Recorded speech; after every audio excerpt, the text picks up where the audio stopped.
That's gross.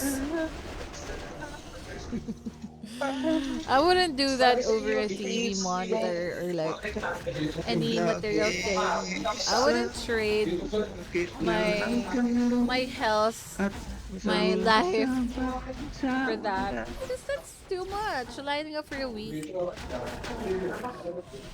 Uy, may mission war na. Alas 10 na pala.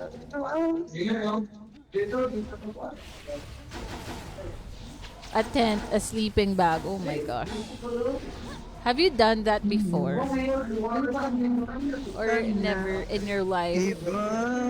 You see yourself in that situation, Alexander? Hindi pa ba tumitigil yan?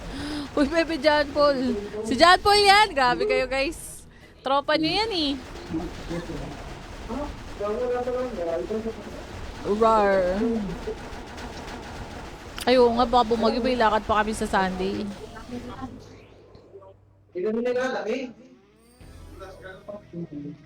Yun. Bumibilis na ang ating pagle-level up.